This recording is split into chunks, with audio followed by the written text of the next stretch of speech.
ओम अज्ञानतिमिरान्धस्य ज्ञानाञ्जनशलाकया चक्षुरुन्मीलितं येन तस्मै श्रीगुरुवे नमः। श्रीचैतन्यमनोभीष्टं स्थापितं येन भूतले स्वयं रूपः कदा मह्यं ददाति स्वपदान्तिकम्। वन्देऽहं श्रीगुरो श्रीयुतापदकमलं श्रीगुरून् वैष्णवांश्च।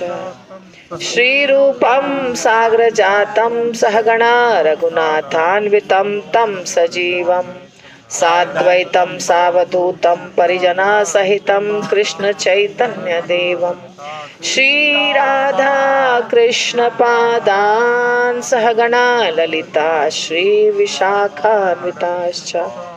नमः ओम विष्णुपादाय कृष्णप्रेष्ठाय भूतले श्रीमते भक्ति वेदांत स्वामिनिति नामिने। नमस्ते सारस्वते देवे गौरवाणी प्रचारिणे निर्विशेष शून्यवादी पाश्चात्य देशतारिणे। नमो महावदान्याय कृष्ण प्रेम प्रदायते कृष्णाय कृष्ण चैतन्य नाम्ने गौरतिषे नमः। हे कृष्णा करुणा सिंधु दीनबंधु जगतपते गोपेश गोपिका कांत राधा कांत नमोस्तुते।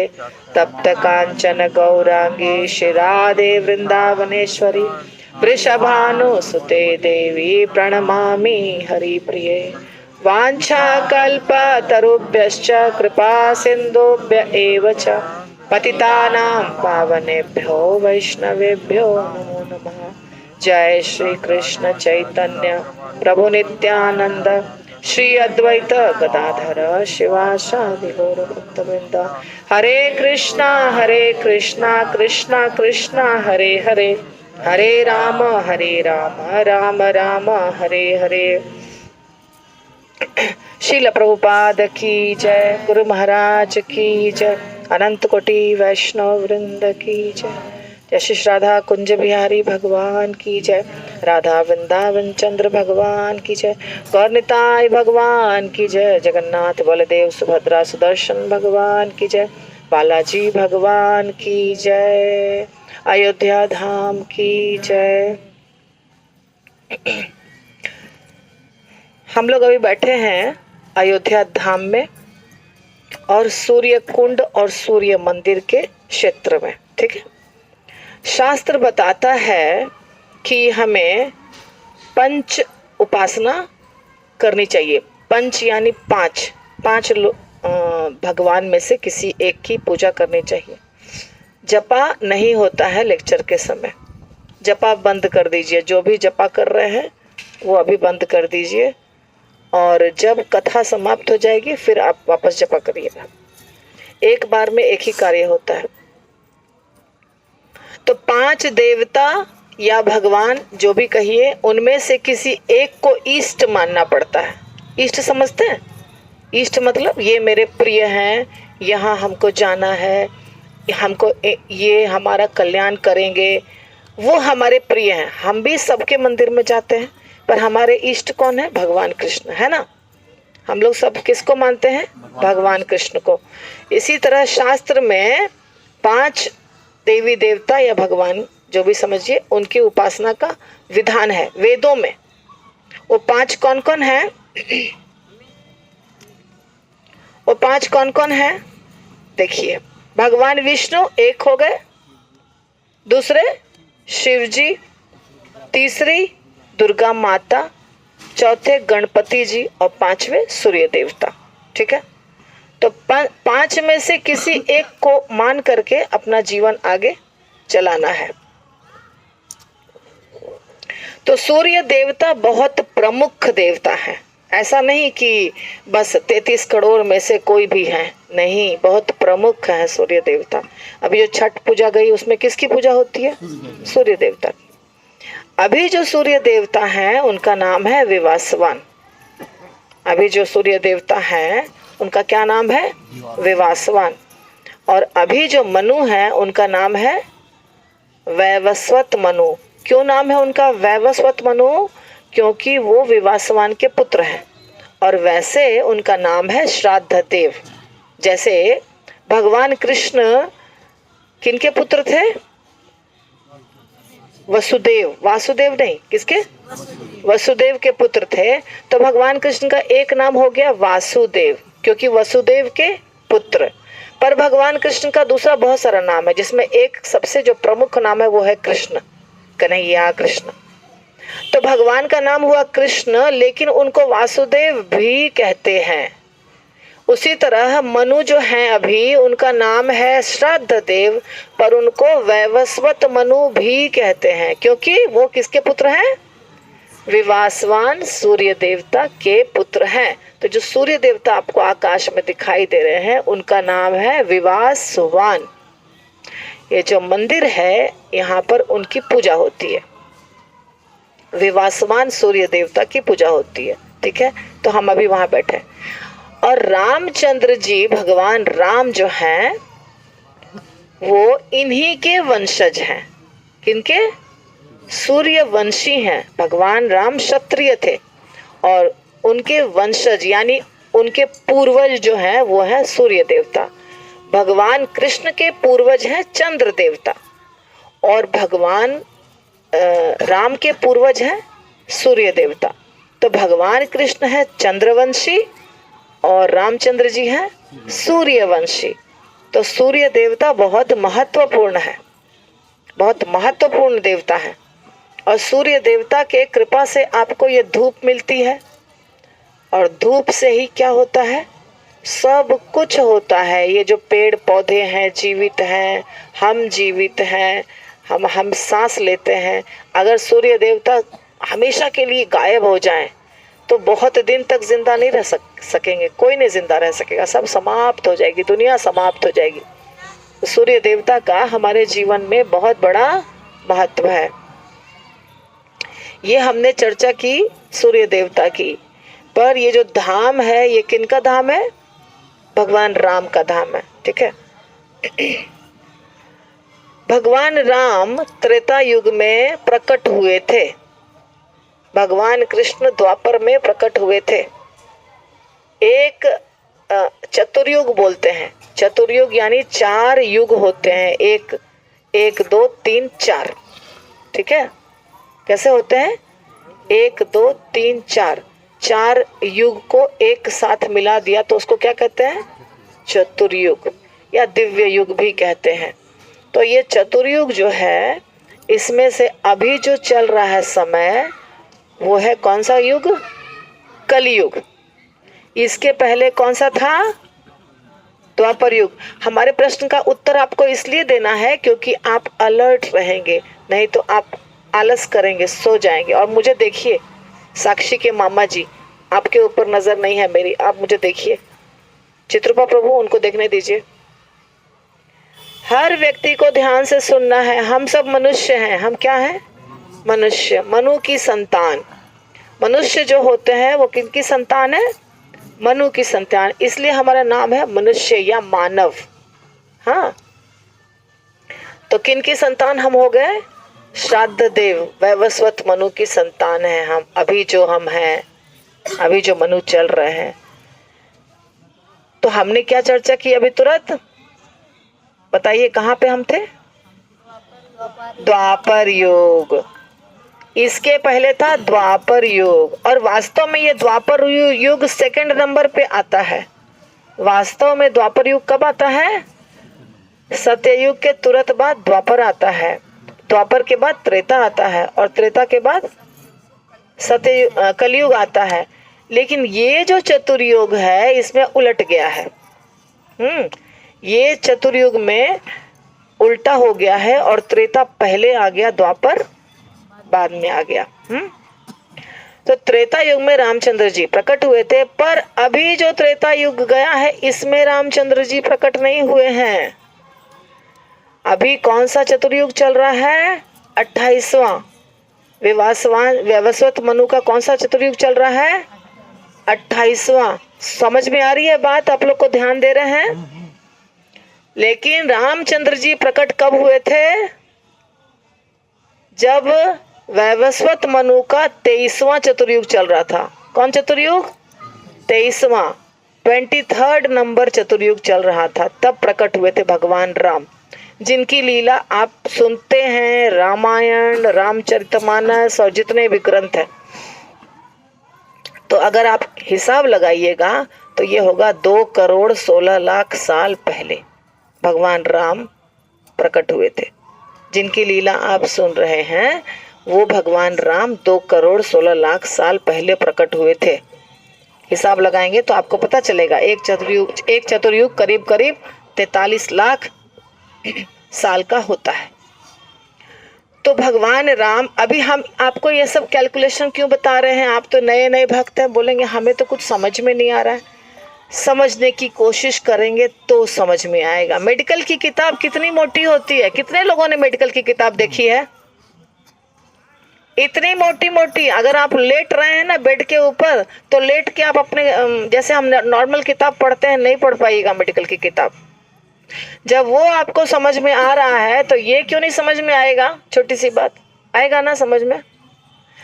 तो हमें ये लगता है कि धन कमाना आवश्यक है और कोई चीज आवश्यक नहीं है। सच बात है कि नहीं? हम जो पढ़ाई कर रहे हैं आजकल, जितने भी बच्चे पढ़ाई कर रहे हैं, किस लाइन की पढ़ाई करें कि ज्यादा पैसा मिले? यही ना उद्देश्य है।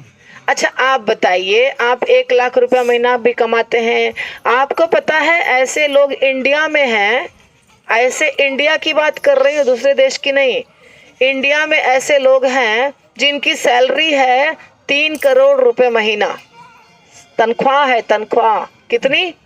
3 करोड़ रुपए महीना। तो पैसा का कोई अंत नहीं है। आप 1 लाख रुपए महीना भी कमा सकते हैं, 50,000 भी कमा सकते हैं, 3 लाख भी कमा सकते हैं, 10 लाख भी कमा सकते हैं।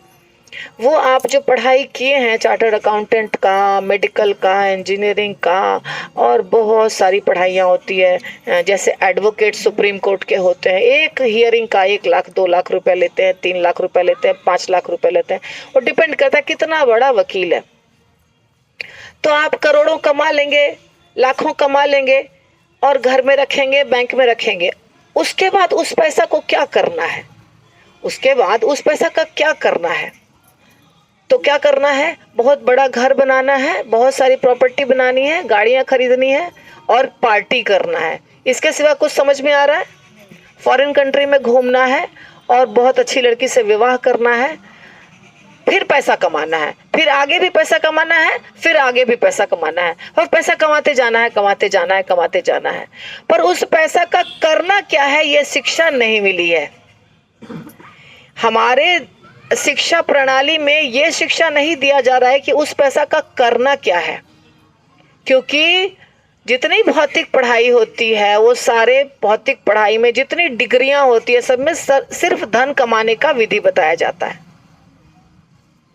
धन कमाने की विधि, बस, और कुछ नहीं।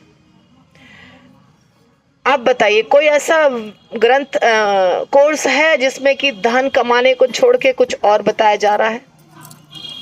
आजकल जो बच्चे पढ़ाई कर रहे हैं, नहीं। बहुत पहले जब हम पढ़ाई करते थे तो उस समय एक सब्जेक्ट होता था फिलॉसफी, जो मैंने पढ़ाई किया है। महाराष्ट्र में फिलॉसफी नामक सब्जेक्ट है ही नहीं किसी कॉलेज में। जो फिलॉसफी सब्जेक्ट होता है उसमें आत्मा, परमात्मा, ये दुनिया, मृत्यु, जन्म, ये सब के बारे में शिक्षा मिलती है उस बुक में। तो जब आप वो पढ़ाई करेंगे तो आपको पता चलेगा कि जैन धर्म है, बुद्ध धर्म है, या हिंदू धर्म जिसको सनातन धर्म कहते हैं वो धर्म है, या फिर और बहुत सारे क्रिश्चियन, सिख, जितने धर्म है वो सब धर्म है। जब धर्मों को पढ़ना शुरू करेंगे तो पता चलेगा कि हाँ, ये धर्म बता रहा है कि आत्मा परमात्मा एक है, ये धर्म बता रहा है दोनों अलग है, ये धर्म बता रहा है दोनों एक भी है, अलग भी है। मतलब चर्चा हो रही है आत्मा के बारे में, परमात्मा के बारे में, जन्म के बारे में, मृत्यु के बारे में चर्चा हो रही है। जब इस प्रकार की चर्चा होती है तो जो बच्चे होते हैं उनके दिमाग में ऐसा क्वेश्चन उठता है कि हमको क्या करना चाहिए। जब ये क्वेश्चन उठेगा तब आप मंदिर जाएंगे, मस्जिद जाएंगे, गुरुद्वारा जाएंगे, चर्च जाएंगे, कहीं भी जहां आपको श्रद्धा है वहां जाएंगे।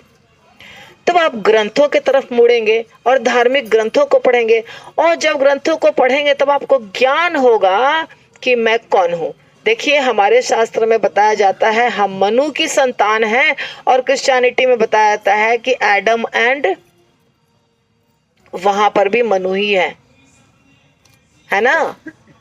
तो वहां हर जगह यही बताया जाएगा कि एक कोई था जिससे दुनिया प्रकट हुई है, पहले एक कोई पूर्वज था जिससे दुनिया प्रकट हुई है। तो हम क्यों जानना नहीं चाहते हैं कि हमारे पीछे कौन था, कैसे हम जन्म ले लिए, और हमारे बाद क्या होगा, मृत्यु के बाद क्या होगा? ये प्रश्न नहीं आवश्यक है? जवाब दीजिए। हरे कृष्णा महामंत्र बोलिए एक बार सब लोग जोर से। नींद आ रही है? हरे राम राम राम हरे हरे।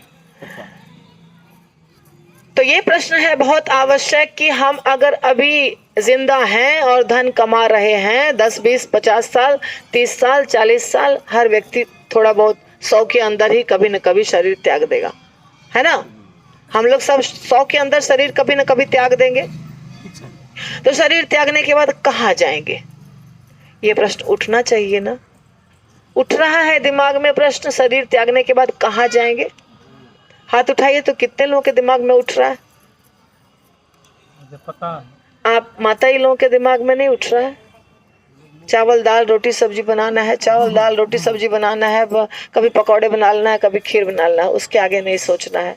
अच्छा, नहीं भी सोचने से भी मृत्यु आ ही जाएगी। हम नहीं सोचेंगे तो भी मृत्यु आएगी, सोचेंगे तो भी मृत्यु आएगी। अगर आपको पता चलता है कि अभी सूखा पड़ने वाला है, अकाल होने वाला है, या कॉर्पोरेशन का पानी नहीं आने वाला है, तो आप 4 बकेट भर के रखते हैं ना पानी। तो वैसे ही अगर आपको पता चलेगा कि हम 30 साल के बाद समाप्त होने वाले हैं, 25 साल के बाद हम ये शरीर समाप्त होने वाला है, तो तैयारी अभी करेंगे ना तैयारी। और अगर आपको पता ही नहीं चलेगा तो क्या होगा? चाह कर भी कुछ नहीं कर पाएंगे। 80 साल का व्यक्ति हो गया है कोई, वो चाह के भी क्या कर पाएगा बताइए? कुछ कर पाएगा? नहीं कर पाएगा। तैयारी हमें शुरू से रखनी पड़ती है। इसीलिए ये ज्ञान होना बहुत आवश्यक है कि क्या होने वाला है। इस सब का ज्ञान श्रीमद् भगवद गीता में दिया है भगवान ने।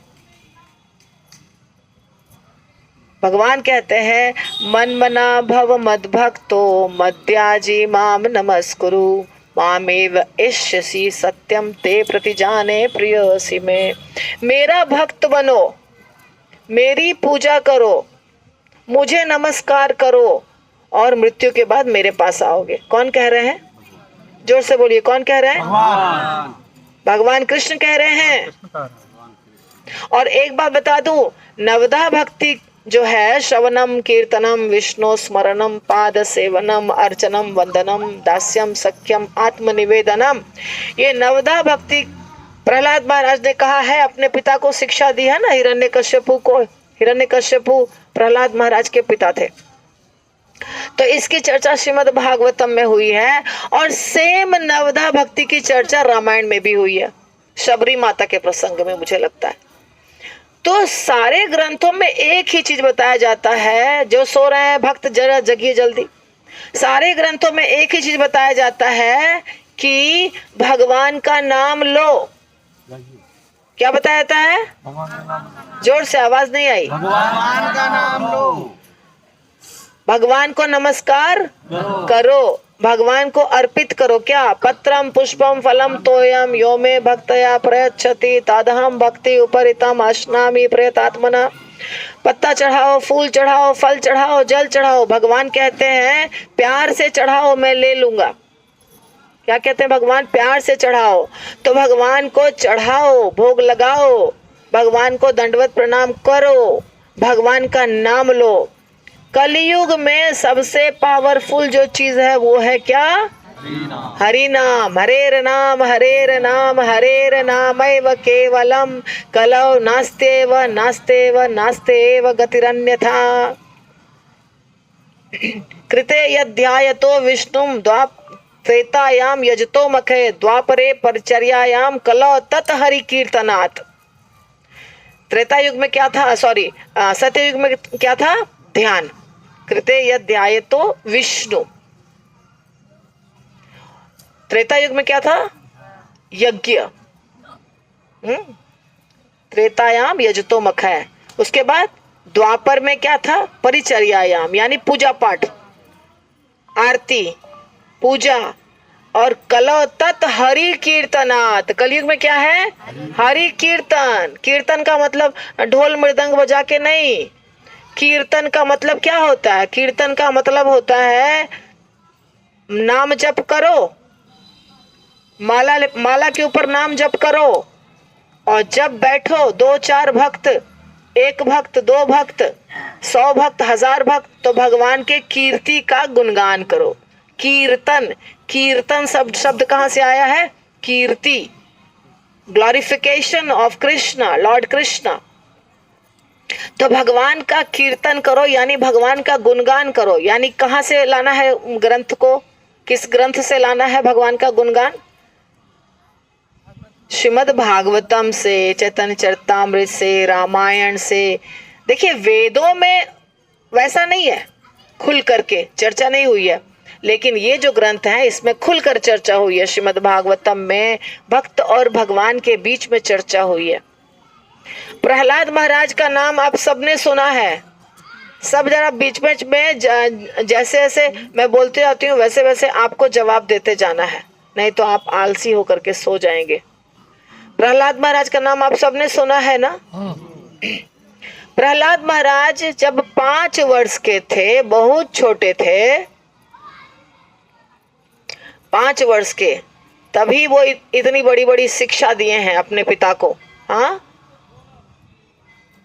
कौमारम आचरेत प्रज्ञो। बोलते हैं भगवान प्रहलाद महाराज कहते हैं कि भक्ति कब शुरू होनी चाहिए? कुमारावस्था में। ये सब जो काना वाना दौड़ रहा है ना, बच्चे सोच रहे हैं हमें भक्ति करने की जरूरत नहीं है। प्रहलाद महाराज शिक्षा दे रहे हैं कि सबको भक्ति करनी है।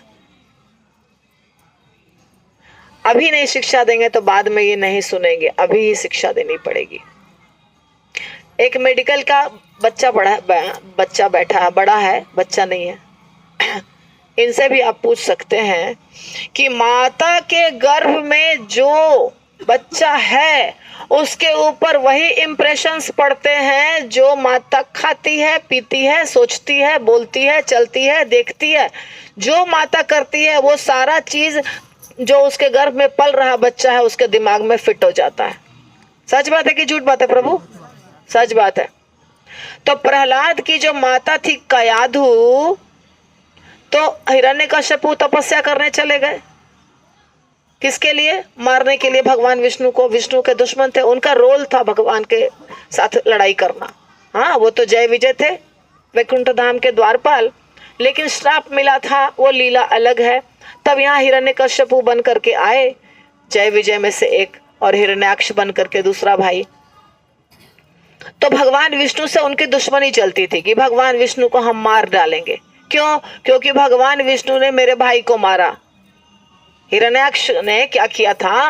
ये पृथ्वी को उठा के नीचे फेंक दिया था, गंगा में नीचे फेंक दिया था उठा करके। तो हिरण्यकश्यपु को पता था कि जब हिरण्याक्ष ने फेंका तो भगवान वराहदेव उनके साथ युद्ध किए, बहुत लंबी युद्ध हुई और मारा गया। हिरण्याक्ष मारा गया। जुड़वा भाई थे हिरण्यकश्यपु और हिरण्याक्ष, कश्यप मुनि के पुत्र थे। तो जब मारा गया तो हिरण्यकश्यपु ने सोच लिया कि मुझे भगवान को मारना है और मुझे मारने के लिए जो करना पड़ेगा करूंगा। तो तपस्या करने गए। तपस्या करने जब हिरण्यकश्यपु गए तो पत्नी रह गई बेचारी अकेले महल में। तो सारे देवता, क्योंकि देवता के साथ दुश्मनी चलती थी, तो देवता और हिरण्यकश्यपु के बीच में युद्ध चलता था। तो जैसे देखा सबने, देवताओं ने कि हिरण्यकश्यपु अभी घर पर नहीं है, अटैक कर दो।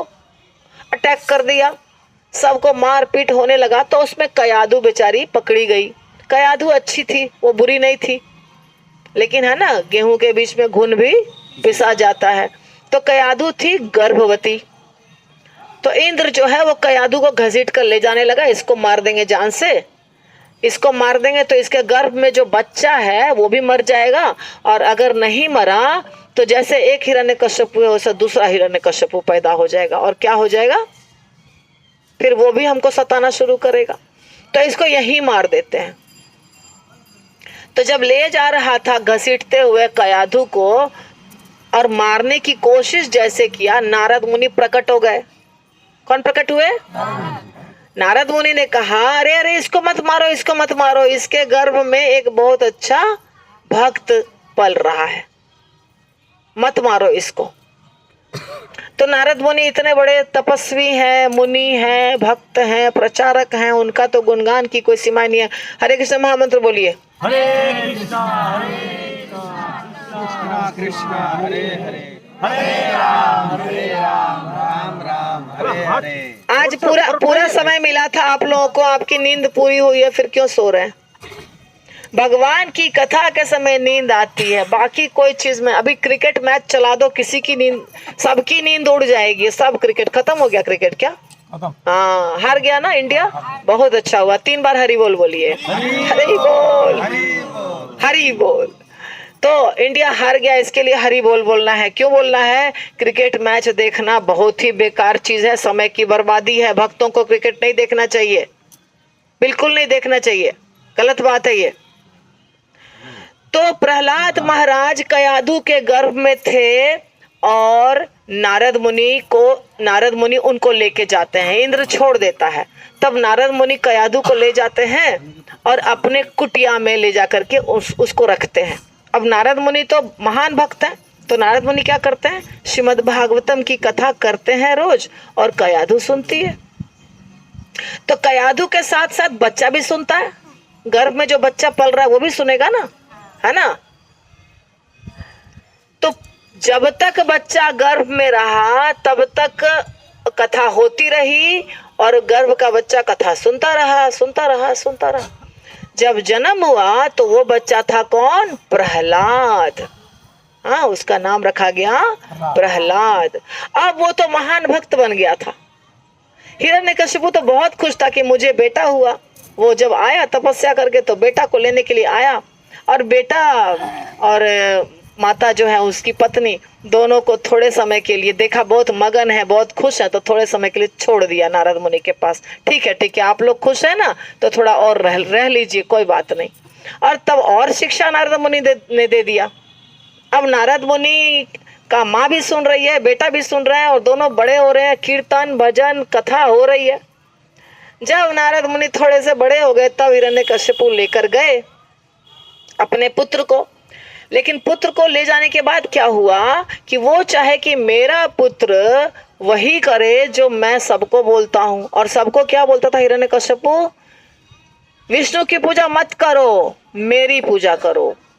मंदिर बनाओ, उसमें मेरी मूर्ति रखो और मेरी पूजा करो। और डर के मारे सारे लोग करते थे। और जितने ऋषि मुनि थे, सबको सब तपस्या करने वाले जितने ऋषि मुनि भक्तगण थे, सबको मार पीट डरा करके बेचारे सब थर थर कांपते थे, और किसी को ताकत नहीं थी कि सामना कर सके हिरण्यकशिपु का। इसीलिए सब बंद कर दिए थे, पूजा भाग गए थे, जंगल चले गए थे, ऐसा हो गया था।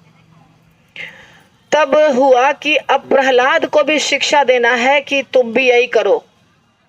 तो षंड और अमर्क जो शुक्राचार्य के पुत्र हैं, उनको शिक्षा देने के लिए टीचर बना करके भेजा हिरण्यकशिपु ने अपने बच्चे का, ट्यूशन टीचर, स्कूल टीचर। तो प्रहलाद छोटा सा बच्चा था, और ये भी शुक्राचार्य के दोनों बालक थे, तो शिक्षा देते थे छोटे बच्चों को।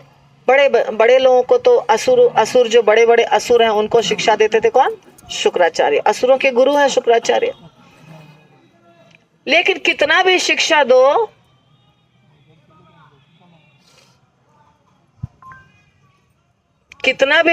दो, प्रहलाद के दिमाग में कुछ भी नहीं घुसता था। प्रहलाद बोलते थे, ये क्या हमको पॉलिटिक्स सिखा रहे हैं, क्या गंदी गंदी चीजें सिखा रहे हैं।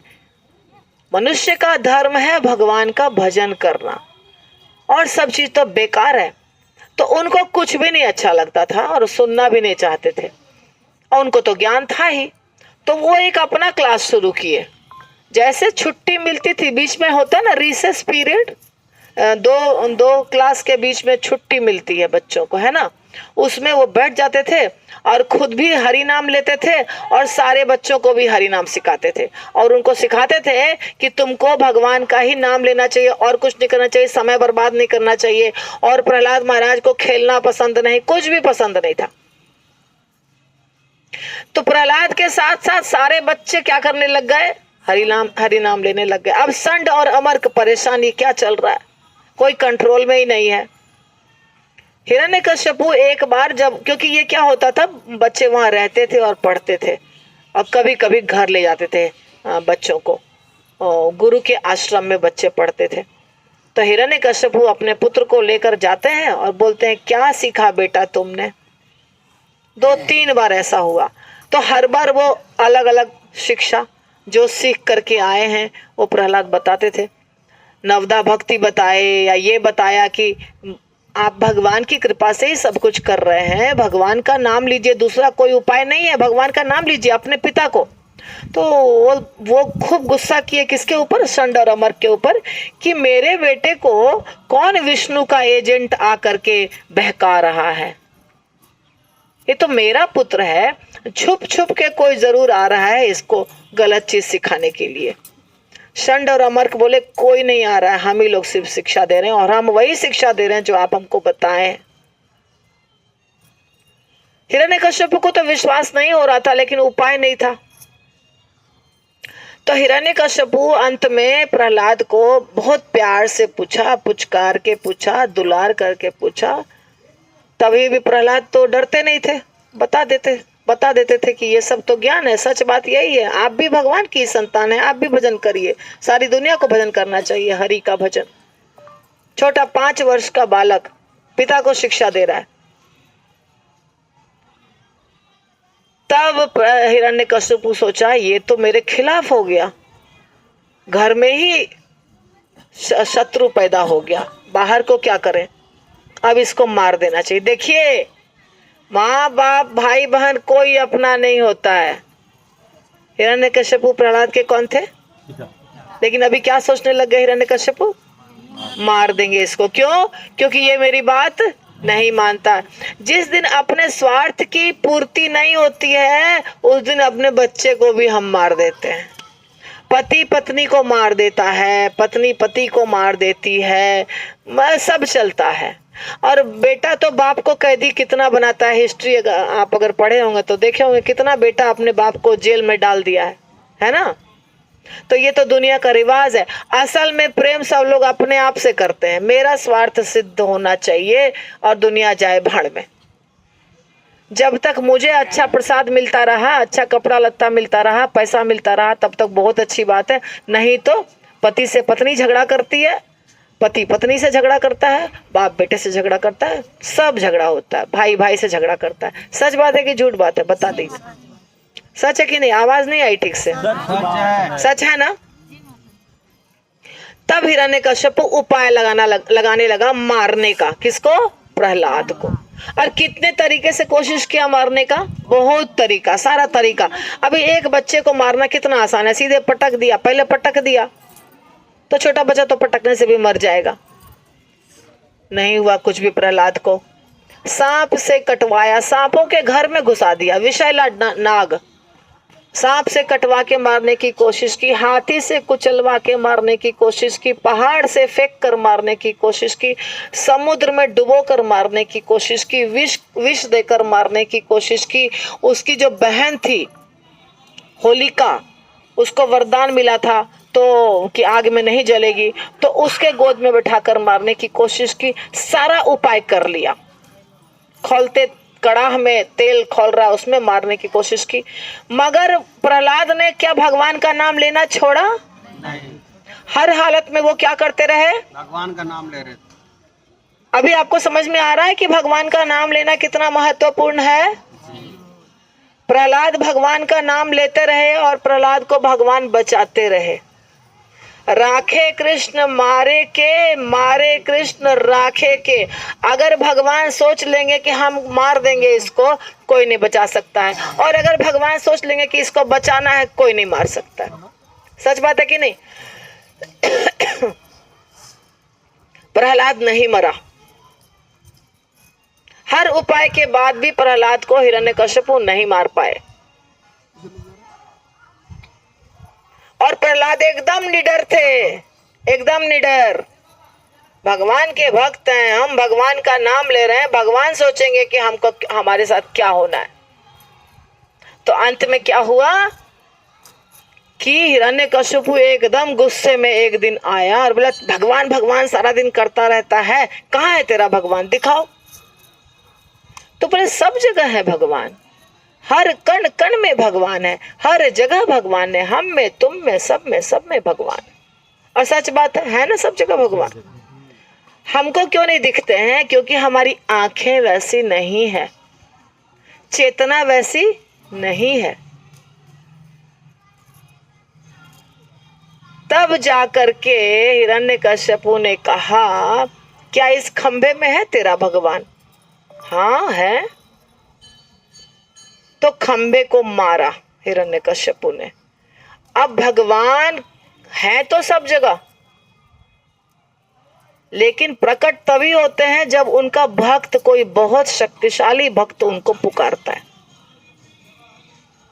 ऐसे प्रकट नहीं होते हैं। बहुत शक्तिशाली भक्ति होनी चाहिए। आपकी भक्ति बहुत शक्तिमयी भक्ति, यानी कि आपके भक्ति में बहुत शक्ति होनी चाहिए। थोड़ी थोड़ी भक्ति करेंगे, मन डमाडोल रहेगा तो भगवान प्रकट नहीं होंगे। तो भगवान बोले, अरे मेरा बच्चा मुझे पुकार रहा है, वो बोल रहा है कि इस खंभे में भगवान है, अगर मैं प्रकट नहीं होऊंगा तो इसका बात क्या हो जाएगा? झूठा। सत्यम विधातुम निज भृत्य भाषितम। अपने भक्त के वचन को सत्य करने के लिए भगवान प्रकट हो गए। और भगवान जो प्रकट हो गए तो वो कैसे प्रकट हो गए? आधा शेर और आधा मनुष्य के रूप में। क्योंकि हिरण्यकश्यप बहुत चालाक था। उसने क्या किया था? वरदान मांगा था ब्रह्मा जी से। ब्रह्मा जी की तपस्या किया था और ब्रह्मा जी जब प्रसन्न हुए तो क्या वरदान मांगा कि हमको अमर बना दीजिए, ताकि हम जितना बदमाशी करना है कर सके, हमें कोई मार नहीं सके। ब्रह्मा जी ने बोला, नहीं, अमर तो बना नहीं सकते हम तुमको, वो शक्ति मेरे में नहीं है, कुछ और मांग लो। तो क्या मांगा कि हम कोई देवता से नहीं मर सके, हम कोई महीना में नहीं मर सके, हम धरती पर नहीं मर सके, हम आकाश में नहीं मर सके, हम अस्त्र से नहीं मर सके, हम शस्त्र से नहीं मर सके, हम घर के अंदर नहीं मर सके, हम घर के बाहर नहीं मर सके, हम मनुष्य से भी नहीं मर पाए, हम किसी जानवर से भी नहीं मारे जाएं। ऐसा वरदान मांगा। सोचा कि सारा रास्ता ब्लॉक कर दिया, अभी कैसे मरूंगा, अब तो अमर के बराबर ही हो गया, करीब करीब अब अमर ही हो गया मैं, ऐसा सोच लिया हिरण्यकश्यप। पर भगवान छलिया में सबसे बड़े छलिया है।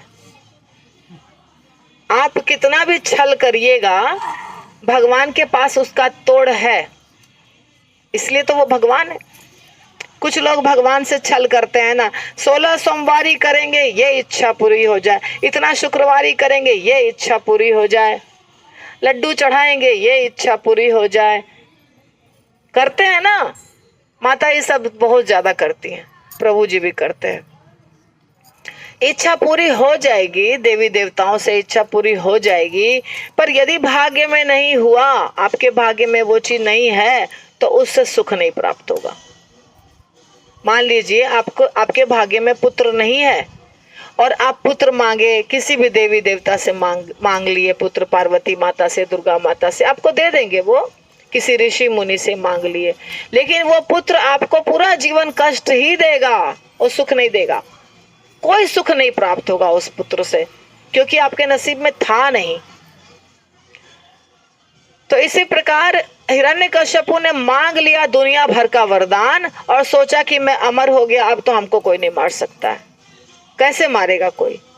अब भगवान क्या किए?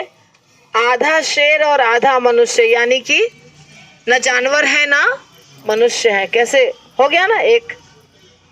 और भगवान उसको कहाँ मारे? जंघा के ऊपर बैठा करके। अब जंघा क्या है? ना धरती ना आकाश। नाखून से फाड़ दिया, नाखून से ऐसे तव कर कमल वरे नखम अद्भुत श्रृंगम। नखम फाड़ दिया। नाखून क्या है? ना अस्त्र न शस्त्र। अधिक मास में मारा, 12 महीना से अलग। और संध्या के समय मारा। संध्या का समय क्या है? ना दिन है। और चौखट पे बैठा के मारा, ना घर के अंदर ना घर के। तो सारी जो इच्छा थी उसकी वो वैसे ही रही और फिर भी मार दिया। और बहुत क्रोध में थे नरसिंह भगवान, इतने क्रोध में थे, इतने क्रोध में थे, कोई शांत नहीं कर पा रहा था। ब्रह्मा, शिव, इंद्र सब खड़े हैं हाथ जोड़ करके। अभी भगवान का क्रोध इतना भयंकर है, कैसे इनको हम शांत कराएं। तब प्रहलाद महाराज को आगे कर दिया। नारद मुनि सब थे वहां पे। प्रहलाद महाराज को आगे कर दिया फूल का हार लेके। तो प्रहलाद महाराज हार लेके गए तो भगवान का रुद्र रूप जो था, रौद्र रूप क्रोध वाला, वो शांत हुआ। भगवान हार पहने और प्रहलाद को गोद में बिठाए। क्या शिक्षा मिली इस कथा से? क्या शिक्षा मिली हमें? हम सबसे पूछ रहे हैं, बच्चों के माता पिता से पूछ रहे हैं, आप अपने बच्चों को माला करना, भक्ति करना सिखाएंगे? जरूरी है कि नहीं जरूरी है? जितने भक्त हैं वो माला करेंगे? जो माला नहीं लिए हैं वो माला शुरू करेंगे? हाँ या ना? करेंगे ना? माला के सिवाय दूसरा उपाय नहीं है। इस जीवन में जैसे जैसे आप बैंक में पैसा जमा करते हैं तो बढ़ता जाता है ना इंटरेस्ट के साथ। और कार्तिक महीने में एक माला करेंगे तो वो 1000 के बराबर होता है। कितना होता है? कार्तिक महीने में धाम में आके जितना कथा सुनेंगे, एक कथा तो 1000 कथा के बराबर। 1 रुपया दान करेंगे तो 1000 रुपया के बराबर। लेकिन एक अपराध करेंगे तो वो भी हो जाएगा 1000 गुना। इसीलिए सबको माला करना चाहिए। कोई ऐसा भक्त है जिसको माला करने की इच्छा नहीं है? वो भी बताइए तो हम आपको बताएंगे कि क्यों करना चाहिए आपको। अगर आप एक माला, मतलब जितना भी माला करते हैं, नाम लेते हैं भगवान का, तो जैसे बैंक में आपका पैसा जमा होता है ना, 500 से आप अकाउंट खोलते हैं। आजकल तो 0 बैलेंस पे भी अकाउंट खुलता है। तो आप 1 रुपया, 2 रुपया, 1000, 2000, 1 लाख, 2 लाख जमा करते हैं, तो वो बढ़ता है कि घटता है?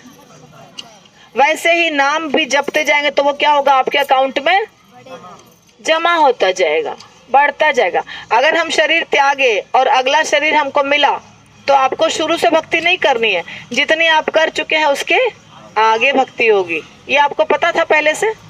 नहीं पता था ना? पता था? नहीं पता था? जान लीजिए। अगर आप मृत्यु को प्राप्त होते हैं तो पढ़ाई ABCD करनी होगी फिर से अगले जन्म में।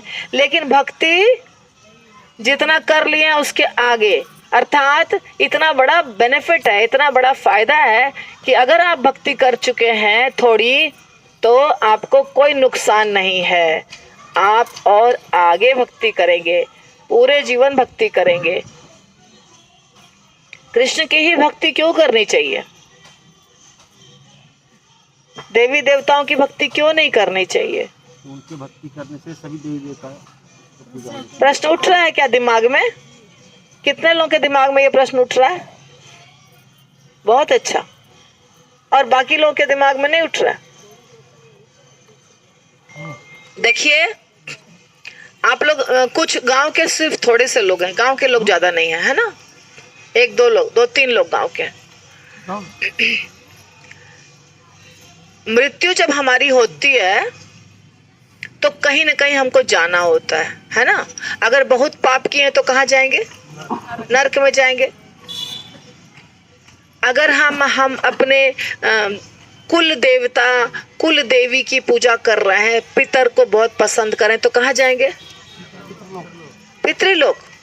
यान्ति देवव्रता देवान पितृन यान्ति पितृव्रता भूतानि यान्ति भूतेज्या यान्ति मध्याजिनो अपि माम। तो ऐसा नहीं होता है कि हम कुछ भी करेंगे बराबर होगा, ऐसा नहीं होता है। अगर हम किसी देवी देवता की पूजा करते हैं तो उनके धाम में जाएंगे, तो देवी देवता का भी एक एक धाम होता है और भगवान का भी धाम होता है।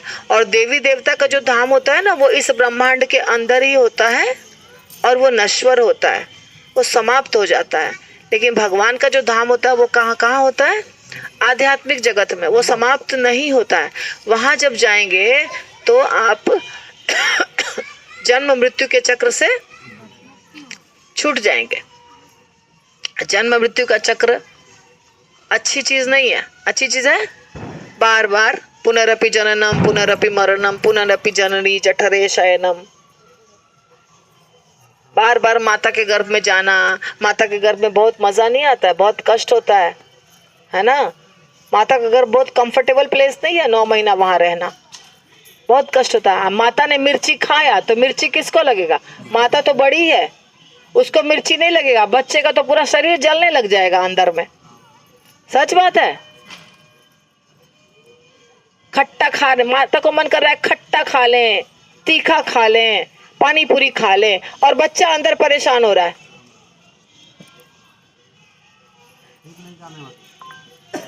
चाय पीती है माता, और आजकल की तो माताएं बहुत कुछ करती हैं। जो कोई शराब पीने वाली माता है, कोई सिगरेट पीने वाली माता है, और सारा असर, बुरा असर बच्चे को, पेट में जो बच्चा है उसको होता है। उसको कोई मतलब नहीं है। तो ये बहुत अच्छी जगह नहीं है। माता का गर्भ बहुत अच्छी जगह नहीं है। बार बार माता के गर्भ में क्यों जाना? इससे छुटकारा पाना चाहिए।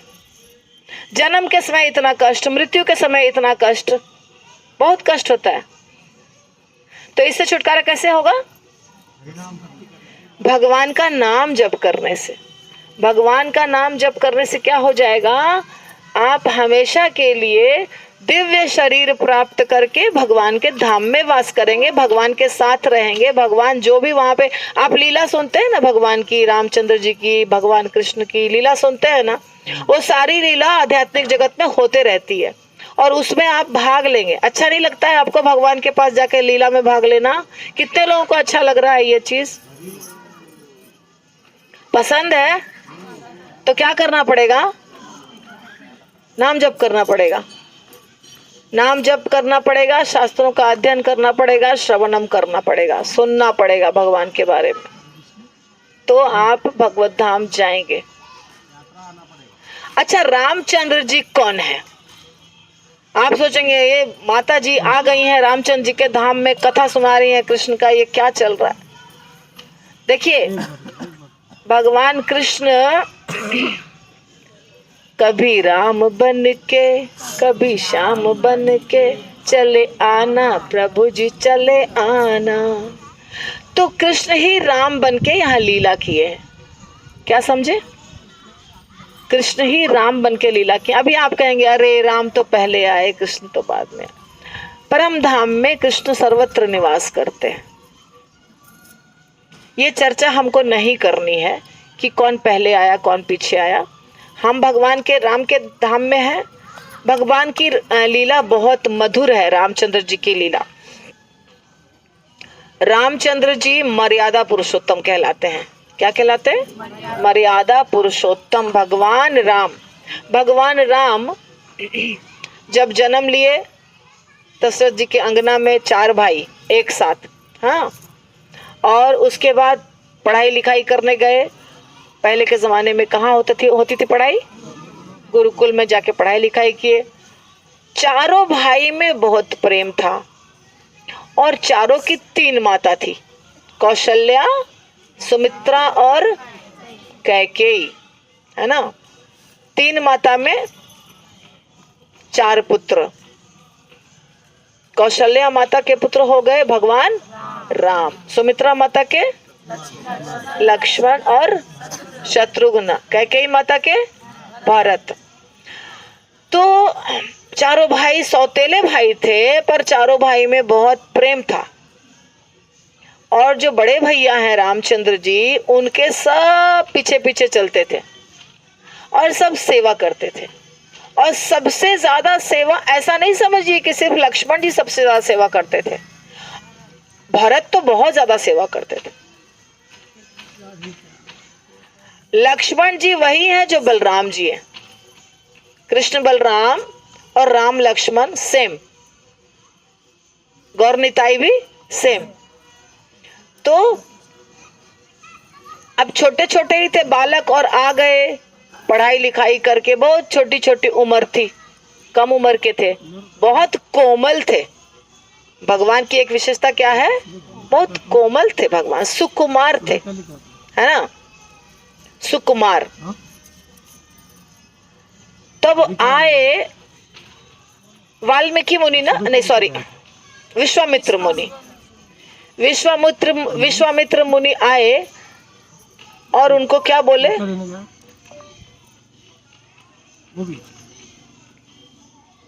कि हमें बहुत असुर सता रहे हैं, वहां हम जो कार्य कर रहे हैं। विश्वामित्र मुनि जो भी तपस्या, अच्छा विश्वामित्र मुनि का आश्रम कहाँ था पता है आपको? बक्सर, पटना के पास बक्सर जो जगह है ना, वो प्रभु जी को पता होगा। हरि बोल, पता है ना बक्सर प्रभु? तो बक्सर में विश्वामित्र मुनि का आश्रम था। विश्वामित्र मुनि आए दशरथ जी के पास और बोले क्या, हमें बहुत असुर गण सता रहे हैं, हमारे जो यज्ञ वगैरह करते हैं ऋषि मुनि उनको बहुत सता रहे हैं। असुर बहुत बदमाश असुर है, हड्डी फेंक देते हैं, मल मूत्र त्याग देते हैं, हम उनको रोक नहीं पा रहे हैं। तो आपसे हम विनती करने आए हैं, आप हमारी रक्षा कीजिए। दशरथ जी बोले एकदम तैयार हैं हम, बोलिए जितना भी सेना है लेकर के हम आपके पास जाएंगे और बचाएंगे आपको। बोले हमको सेना नहीं चाहिए, सिर्फ आपके 2 पुत्र चाहिए। कौन 2 पुत्र? राम और लक्ष्मण। अब तो दशरथ जी की हालत खराब। आपको भी लगता है ना मेरा बच्चा तो वो छोटा है, बच्चा है, प्यारा है, कुमार है, कोमल है, और असुर से लड़ाई करनी है, कैसे चलेगा ये? दशरथ जी बेचारे बहुत दुखी हुए कि जान निकल रही है, मेरे बच्चे को ले जाएगा, असुर मार देंगे मेरे बच्चे को, है ना।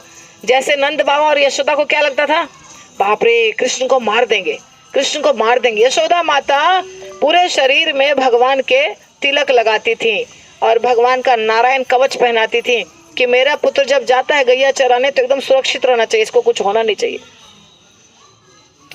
तो वैसे ही दशरथ जी बहुत डरने लगे कि मेरे पुत्र को तो कुछ हो जाएगा। विश्वामित्र मुनि बोले कुछ चिंता करने की आवश्यकता नहीं है, तुम्हारे पुत्र के सिवाय और कोई ये कार्य नहीं कर सकता, आप नहीं चाहिए हमें, हमें सिर्फ ये 2 बच्चे चाहिए और कुछ जरूरी नहीं है। और भगवान तो सब प्लान करके आए थे, ऐसा मत समझिए कि कैकेयी माता ने बोल दिया इसीलिए वनवास हो गया, इसीलिए सब रामचंद्र जी पहले से तय करके आए थे, ये सब हमको करना है।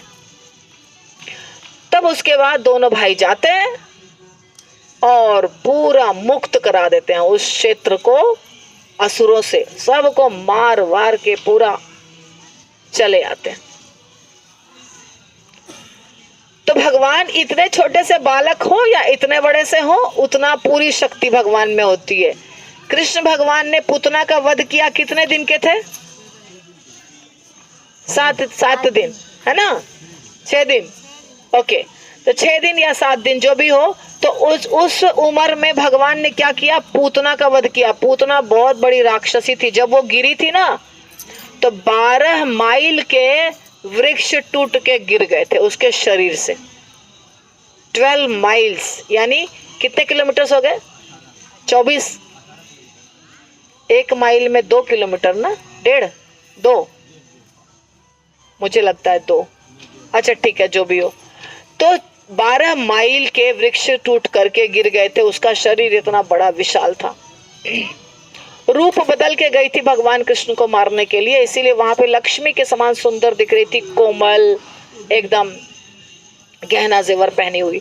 तो भगवान ने उसका वध कर दिया। तो भगवान का शरीर देखने में लगता है बड़ा कोमल सा, छोटा सा, बच्चा सा, प्यारा सा, पर भगवान उतने ही शक्तिशाली होते हैं, चाहे वो छोटे रूप में हो चाहे वो बड़े रूप में।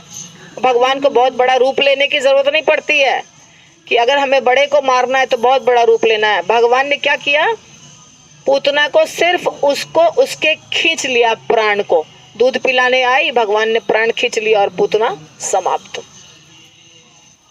तो रामचंद्र जी और लक्ष्मण को असुरों को मारने में ऐसा भी नहीं था कि जब रावण सीता माता को ले गया तो रावण को मारने के लिए भगवान को वहां जाना पड़ता, युद्ध करना पड़ता, समुद्र को पार नहीं कर सकते थे, हनुमान जी को बनाना पड़ता ब्रिज।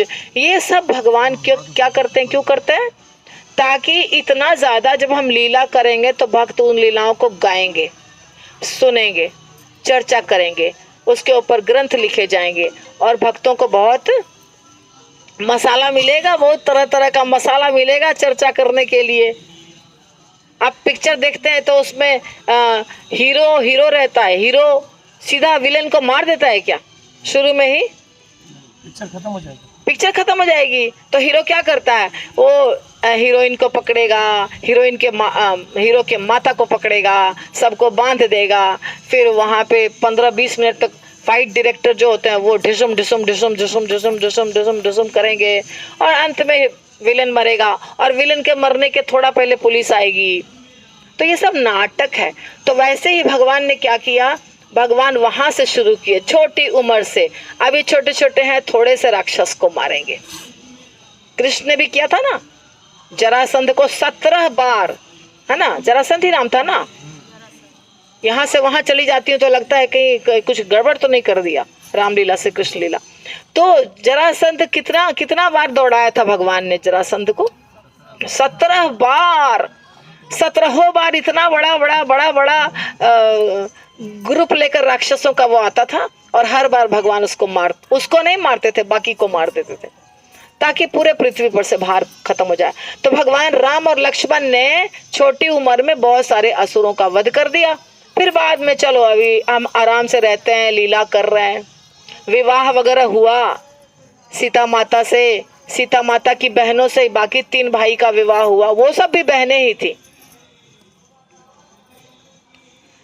अभी भी राम विवाह बहुत प्रसिद्ध है। उधर हमारा जो इलाका है सीतामढ़ी, उसका नाम है सीतामढ़ी और मधुबनी, ये सब में राम विवाह बहुत प्रसिद्ध है।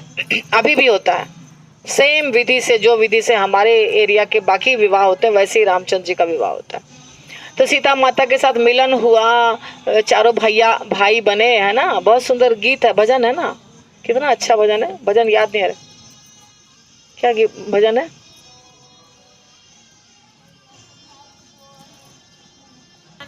आज मिथिला नगरिया नेहाल सखिया, आज मिथिला नगरिया नेहाल सखिया, चारों दुल्हा में बड़का कमाल सखिया। बहुत सुंदर भजन है। तो चारों दुल्हा आते हैं, चारों भाई आते हैं, क्या बनके? दुल्हा बनके।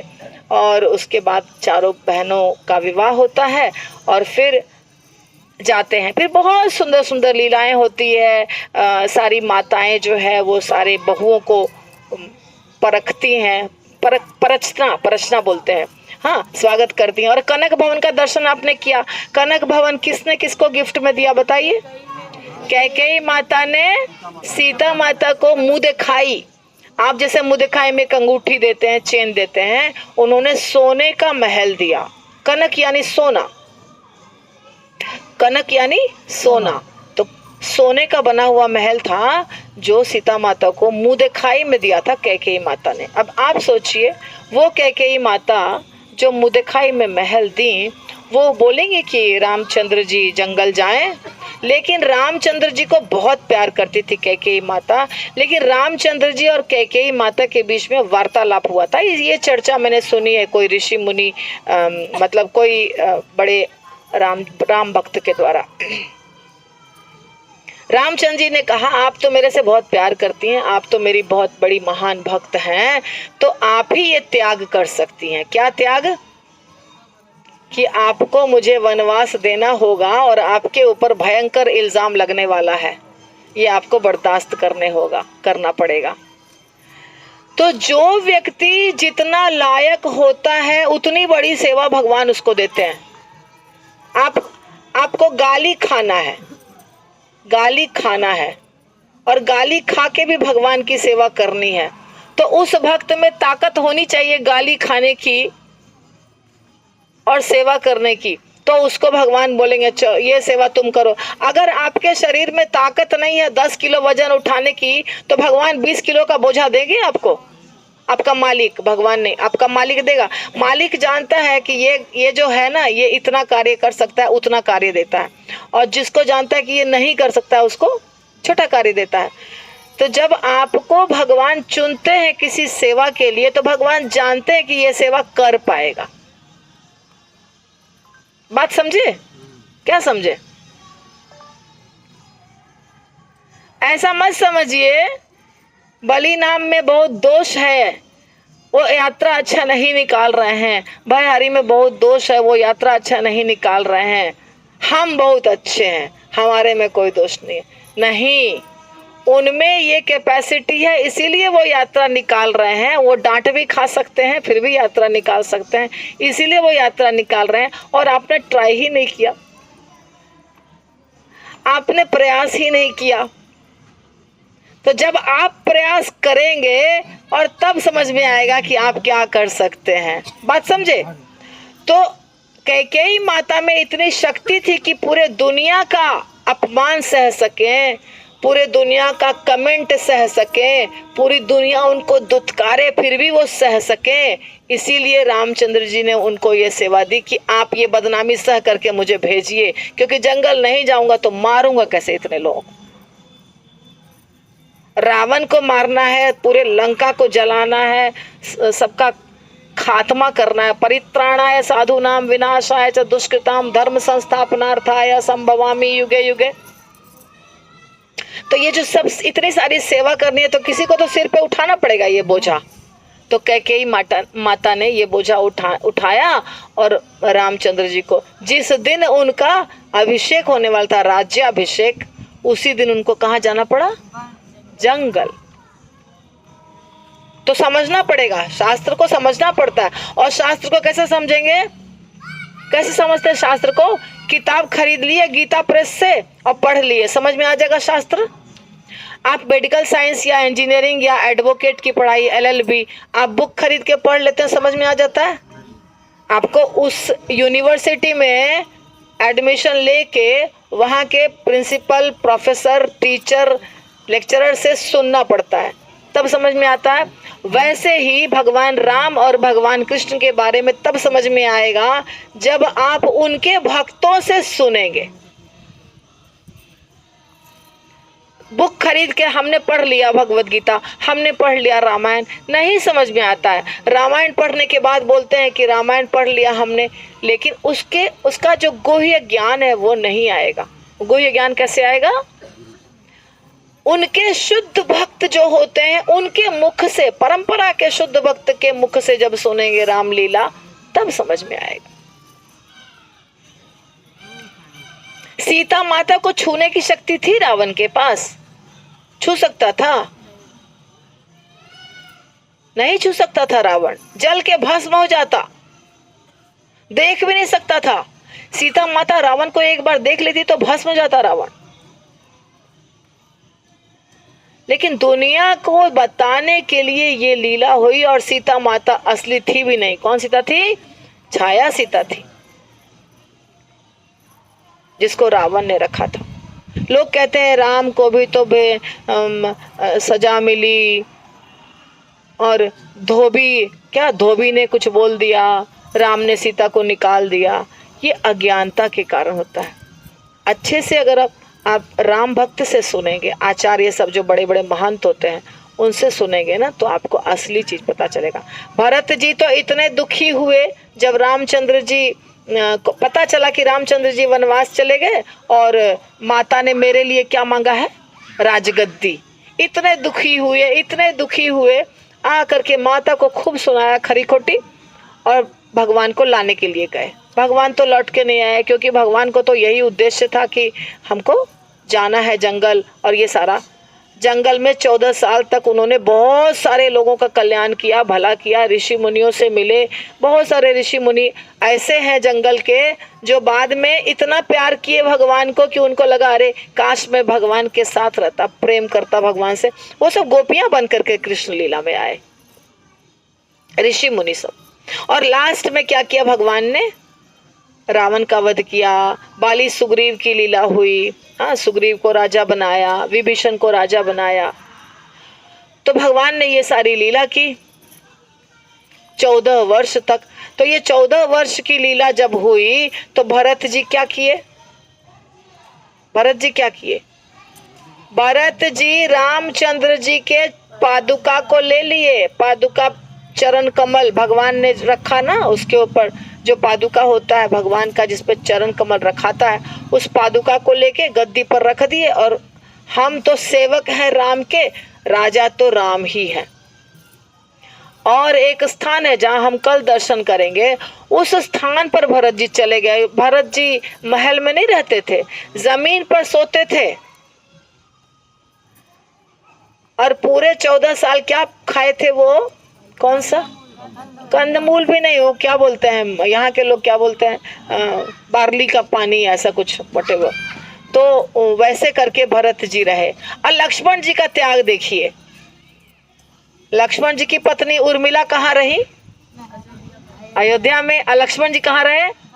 वन में। कितनी बड़ी तपस्या है। पत्नी को छोड़ दिए।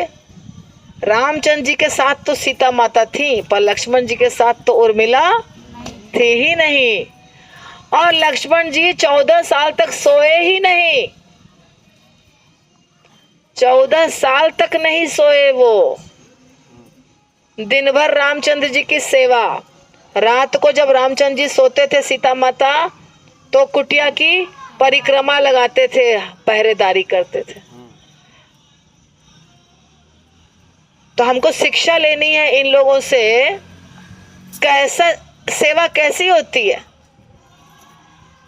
लक्ष्मण जी की सेवा देखिए, भरत जी की सेवा देखिए, शत्रुघ्न भगवान के बारे में, वो भी भगवान ही है, चारों भगवान चतुर्व्यूह के भगवान ही है जो आए हैं, राम लक्ष्मण भरत शत्रुघ्न बन के विष्णु तत्व है। तो उनके बारे में ज्यादा हमें पता नहीं है कि उन्होंने कौन सी तपस्या की। लेकिन सारे भाई जो हैं, तीनों भाई, वो भगवान के इतने बड़े दास भाव में सेवा करते थे। कौन से भाव में? दास्य भाव में सेवा करते थे। भोजन नहीं, मैंने क्या बोला? सोए नहीं थे। हाँ, मुझे नहीं पता, लेकिन सोए नहीं थे लक्ष्मण जी। तो रामलीला में हम देखते हैं कि रामलीला में जो पात्र हैं, जो रामलीला में जो कैरेक्टर्स हैं, उनको हम कैरेक्टर्स या पात्र नहीं बोलेंगे, वो असल में थे। ऐसा वो कहानी नहीं बनाया गया है, फिक्शन नहीं है, ये इतिहास है। क्या है? इतिहास है। जैसे आप इतिहास में बाबर, अकबर, हुमायूं, चंद्रगुप्त मौर्य, है ना, शिवाजी महाराज पढ़ते हैं, वैसे ही और पीछे जाएंगे तो कृष्ण भगवान का जो 5000 साल पहले था वो है, या फिर बहुत साल पहले रामचंद्र जी का है। तो ये इतिहास है, ये सच में हुआ। तो भगवान राम के हर लीला से, रामचंद्र जी हो, कौशल्या माता हो, दशरथ जी हो, उनके भाई हो, सबसे शिक्षा मिलती है हमें बहुत ज़्यादा। क्या शिक्षा मिलती है? कि भगवान की सेवा किस भाव से करनी चाहिए। शबरी माता से, है ना। लेक्चर तो बहुत बड़ा हो गया, इसलिए अब बंद करूंगी। आप कहेंगे माता जी बंद ही नहीं कर रही है। हाँ? तो मेरे बात करिएगा ना, भजन मेरे बात कर। अब मैं भी कर सकती हूँ भजन। हाँ, वाह, वेरी नाइस। नॉन स्टॉप चलने दीजिए। तो भजन निकाल के दीजिए ना मुझे। और भगवान के विवाह का भजन करने में बड़ा मजा आता है। मुझे भजन निकाल के दीजिए प्लीज। तो